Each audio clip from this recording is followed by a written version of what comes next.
And now, Life Skills with Dr. Ralph Henson from Life Baptist Church in Meridian.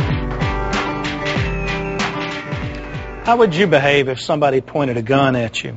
Well, a store clerk in Pompano Beach, Florida, decided to use her faith to turn the desperate thief into a repentant gunman. This man tried to rob a cell phone store down in Pompano Beach at gunpoint.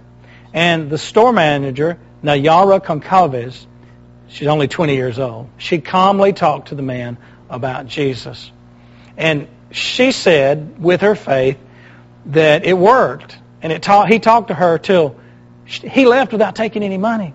Concalves said she doesn't know why she decided to talk to him about Jesus. She said, I believe it was the Holy Spirit of God that really made me want to tell him about Jesus. I would never do that by myself. I'd never think that God used me this way, but He did.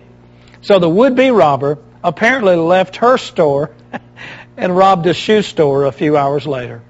A Coral Springs man was arrested on charges of robbing a Payless shoe store at gunpoint, and now he's been slapped with additional criminal charges. The investigators say he's the same man, and the whole thing, both of them, were captured on store surveillance video. Detectives say it was Israel Gamacho in the video from his bungled heist. Gamacho is seen repeatedly telling Concalves that he's sorry that he has to rob her. Ultimately, after spending that 5 minutes urging him not to, he left the store and he apologized empty-handed.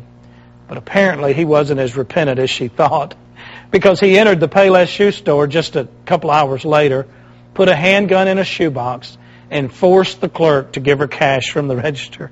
Now get this. On the way out of the door, Gamacho said to his victim, God bless you.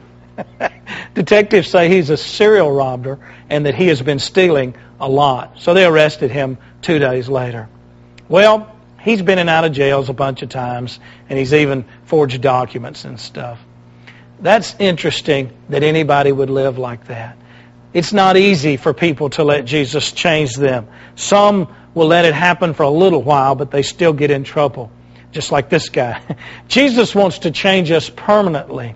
For that to happen, we have to let Him save our souls and then renew our minds through study and prayer. What is on the inside will come outside. Until then, we're just going to repeat the same problem over and over and robbing ourselves of God's prizes. Our best intention without understanding of God's intention will always result in frustration and return to sin. So let's come to Him and let Him give us new life. And that way we can truly be free and live the good life.